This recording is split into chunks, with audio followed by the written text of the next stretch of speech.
I'm very, very impressed with what we've seen with the Vikings. All right, welcome in. Week 17 is underway. An interesting game, if not the most exciting game in the world, on Thursday Night Football last night with the Seahawks beating the Bears 6-3. And that's where we're going to start our Breer report for December the 27th.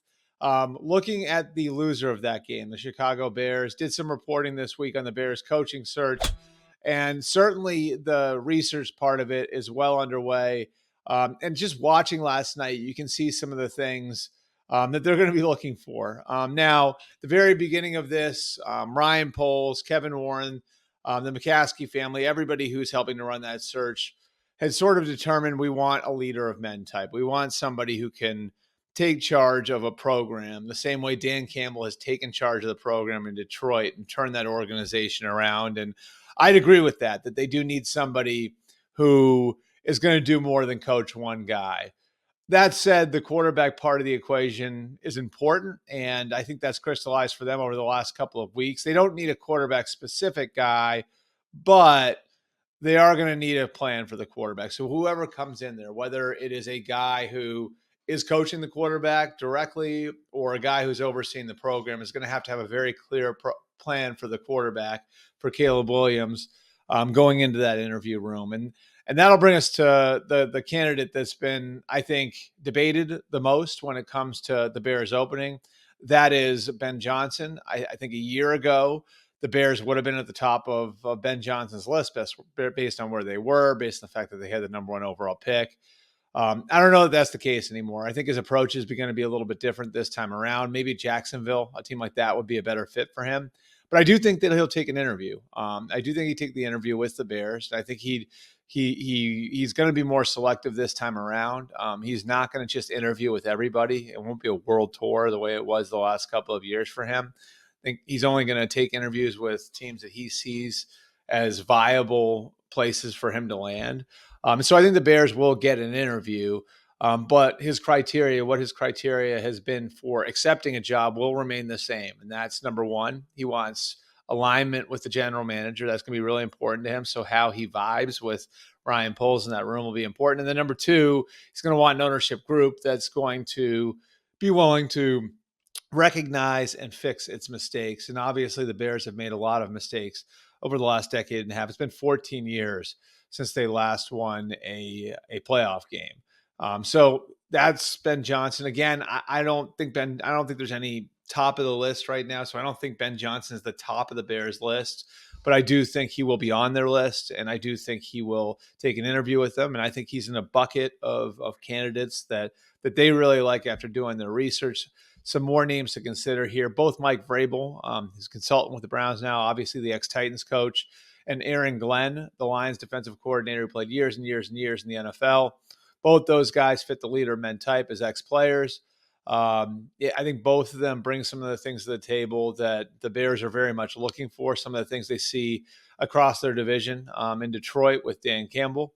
So those would be two names to consider. Two more names that I would say are, I think really worth considering based on the connections they have to the organization and based on the quality of their candidacy. One would be Cliff Kingsbury, who coached Caleb Williams last year at USC. He and Caleb went through a lot together. It was a tough year for a lot of people at USC. It was a tough year for Caleb. And they came out of that with a pretty good relationship. And I think Cliff, based on what he's done with Jaden Daniels in Washington, would really appeal to the Bears for that reason. He also has a lot of head coaching experience. He's a former player himself. Coached, obviously, with the Arizona Cardinals, was the head coach at Texas Tech before then. And then Brian Flores is another name. He's an ex-college teammate of general manager Ryan Poles.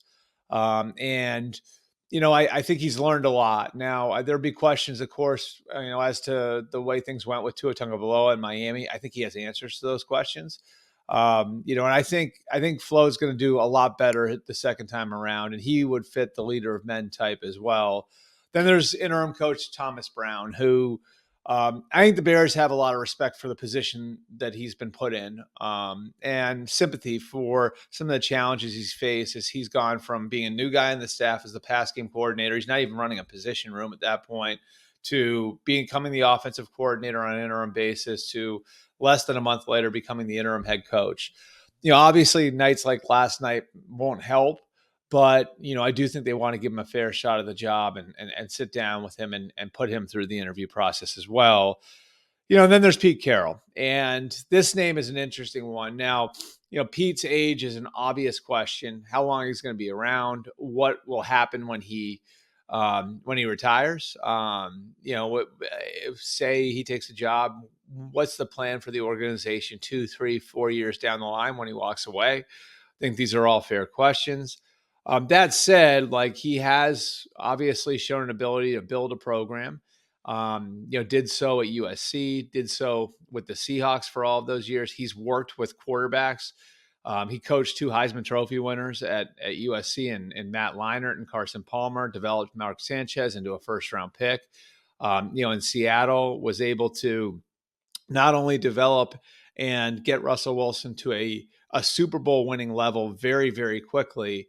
He also left the Seahawks with Geno Smith as a very, very effective bridge quarterback.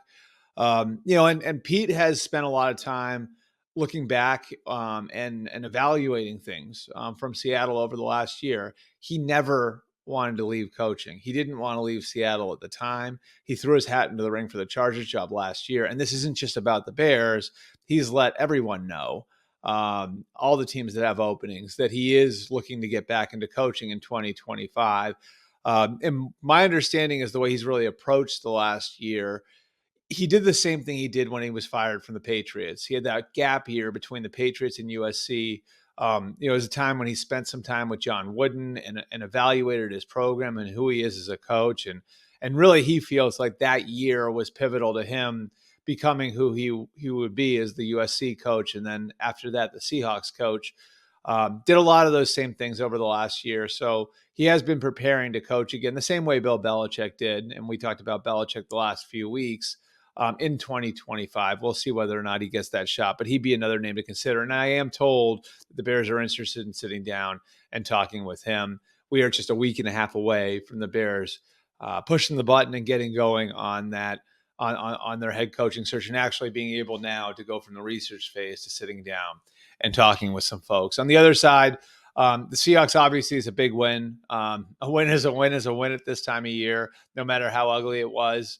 On a cold, rainy night in Chicago, they're able to go in and get it done. The defense got it done this time around. Obviously, there's some questions about the offense coming out of this one and where their scheme is and what it might look like with Ryan Grubb going forward. Is he their coordinator in 2025? I think he will be, but there could be some changes to the staff. But for right now, the win allows them to keep their focus on where they're at going into Week 18, and they are going to need some help. There is a chance, if a few things happen this week, that they could end up being eliminated. But for right now, they're still alive.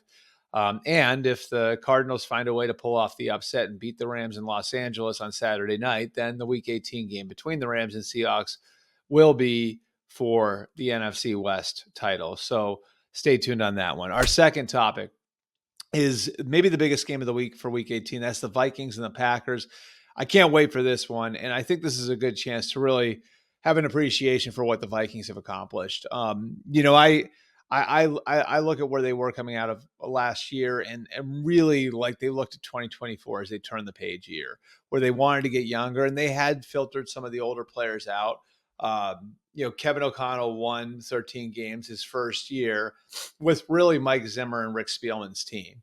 And the reason they did that, they went in and they loved the locker room. They thought the culture was really good and that there was really something to build on there. So they took the core of that team and went and won 13 games the first year. Over the last couple of years, they've worked to filter guys out, and that meant getting younger at a lot of key spots. That meant cleaning out the salary cap. And this offseason, that meant letting go of perhaps the two most important players to the franchise over the last 10 years. As great as Justin Jefferson is, Danielle Hunter and Kirk Cousins have been cornerstones. And to come out of that and be younger and potentially, maybe you say better at those two positions than they were before, and going and taking the money that they wouldn't pay Danielle Hunter as an older player, a guy who's right at 30 years old, and get younger and bring in Jonathan Grenard from Houston, Andrew Van Ginkel from Miami, and then draft Dallas Turner, and then to go a quarterback and go and take the money that you had that you weren't going to pay Kirk Cousins, get Sam Darnold at a cheaper rate, do a short trade up to get J.J. McCarthy in the draft. They've taken care of their present and future at those positions. They've gotten younger. Again, you could argue they've gotten better. They're certainly cheaper. And here they are going into week 17 with a very real shot at the number one seed in the NFC. And if they can beat the Packers on Sunday, then the game in week 18 against the Lions will be for the NFC North title and ostensibly for the number one seed. So I'm very, very impressed with what we've seen with the Vikings. I think the Packers are right there with them. That whole division, outside of the Bears, of course, to look at that division and look at the top three teams and be able to say that those three teams have lost 8 games all year going into week 18. And 4 of those 8 losses have come against one another is absolutely remarkable.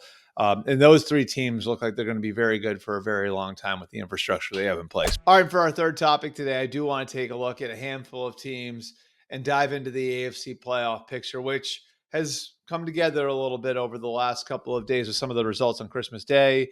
The Ravens handling the Texans, the Chiefs blowing out the Steelers. So now we know a few things. Number one, the Chiefs are the number 1 seed. Number 2, the Texans are the number 4 seed. 2 and 3 still need to be figured out. Buffalo will be in one of those slots. Either the Ravens and Steelers will be in the other slot. Now, this is a sneaky big game on Sunday for Buffalo playing against the Jets. If they beat the Jets, they will get something of a natural bye in week 18. They'll be able to sit guys that need the rest in week 18.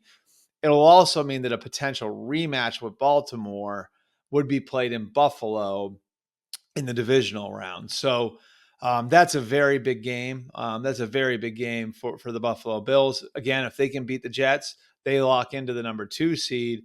And now that means either Ravens or Steelers will be the 3 seed. In all likelihood, the loser, whoever doesn't win the AFC North, will wind up being the 5 seed. I'm going to make sure I get this right. If the Ravens beat the Browns in week 18, the Ravens will be the 3. The Steelers are then locked in to the 5 seed because the Chargers and Broncos, the only teams that can catch the Steelers in the standings, both lost to Pittsburgh. So that would lock in our top 5 seeds. Then you go down the line, the Chargers, if they can win on Sunday in New England, it looks like they're going to get J.K. Dobbins back. Then they would lock in a playoff spot. Denver is another team that's in a win or in situation. And this one's fascinating to me. You still have Miami. You still have the Colts alive. And then you have the Bengals, who I think are the team that no one wants to play right now. And the Chiefs sort of control the Bengals' fate because even if the Bengals beat the Broncos, again, this is moot if the Broncos win on Saturday. Broncos beat the Bengals, the Broncos are in. But if the Bengals beat the Broncos on Sunday, now all of a sudden the Bengals have the tiebreaker on the Broncos. If they can get a loss from the Dolphins over the last 2 weeks and a loss from the Colts over the last 2 weeks, then they go into their season finale against Pittsburgh. And if they can beat Pittsburgh and the Broncos lose, well, then the Bengals would be into the playoffs. And now all of a sudden the Bengals are a very, very dangerous team in the AFC bracket that's been to the AFC title game twice in the last 3 years and been to a Super Bowl recently. Here's the problem for the Bengals is the Broncos' opponent in week 18 is the Chiefs. And the Chiefs almost certainly sit Chris Jones for that one, could sit Patrick Mahomes for that one. And remember, and they're not going to say this publicly, but the Chiefs have a little hex with the Bengals. Like the Bengals have given the Chiefs more problems, shown more of an ability to win at Arrowhead than anyone. So if the Chiefs want to game this up and the Chiefs want to keep the Bengals out of the bracket, they have some level of control over that. They can roll over against the Broncos. So lots of interesting storylines to come. Again, a lot of this stuff coming together. We'll get some more answers with that triple header on Saturday. All 3 of those games have playoff implications. Again, the Chargers in that game are winning in. If they beat the Patriots, they're in. The Broncos are winning in. So if the Broncos beat the Bengals in the late afternoon game, they're in. And then the nightcap, if the Rams beat the Cardinals, they wouldn't clinch the NFC West, but they'd be right there. It'd be very, very difficult based on the tiebreaker for the Seahawks to pass them. So lots to look forward to this weekend. We'll recap all of it with you guys on Tuesday. Again, Merry belated Christmas to everybody who didn't catch us earlier in the week. Happy New Year. We'll see you guys on Tuesday.